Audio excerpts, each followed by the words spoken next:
Bonjour à tous, Bruno Delferrière, fibromyalgie.fr. Fibromyalgie, ça s'écrit avec un S. Attention à vos correcteurs orthographiques. Je viens de m'apercevoir de ça.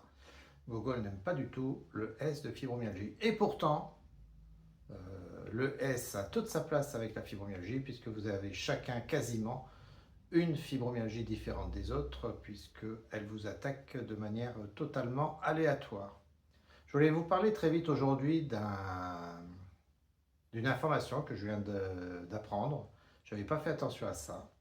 Je ne sais pas si vous vous rappelez, à une époque, le gouvernement avait mis en place une expérimentation sur le THC, c'est-à-dire le cannabis à visée médicale pour soulager la douleur pour certaines personnes. La fibromyalgie n'en fait pas partie, n'en faisait pas partie et n'en fait toujours pas partie. À côté de ça, vous avez essayé, plus ou moins certains en tout cas, le CBD, qui ne comporte pas la partie hallucinogène du cannabis.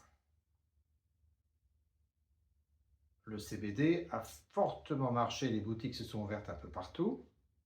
Après, des zones de non-droit, des zones grises, on appelle ça, et un petit jeu du chat et la souris entre l'État et les vendeurs. Maintenant, c'est bien installé. Beaucoup de gens prennent du CBD. On trouve du CBD en pharmacie, en pommade, en tisane, dans tout ce qu'on veut, et même dans les supermarchés. Ouais. Sauf que le CBD n'a pas beaucoup d'effets. Il peut avoir un léger effet sur l'humeur, mais si vraiment c'était efficace, bien évidemment, vous seriez là pour nous le dire. Donc, j'en entends plus trop parler de cette affaire-là. Et les vendeurs ou les fabricants, sous le manteau, ont eu de nouvelles idées. Et donc, ils proposent du CBD, donc en théorie légale, avec des nouvelles appellations, CBD H4 ou je ne sais pas quoi. Et voilà. Et donc, il y a plein de nouvelles substances qui apparaissent, qui comprennent du cannabis chimique, ou en tout cas des drogues chimiques. On ne connaît pas trop leur composition tant que les laboratoires de l'État ne les ont pas analysées. Mais en tout cas, je peux vous dire que ça marche très fort. C'est vendu en boutique.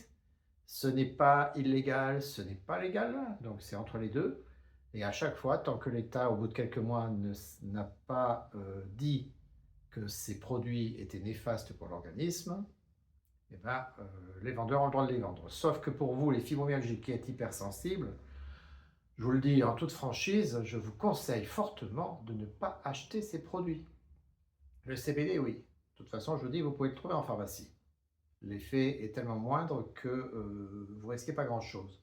Mais tous ces nouveaux produits, avec un H, avec un T, avec un Y ou ce que vous voulez, attention, faites très attention à ça.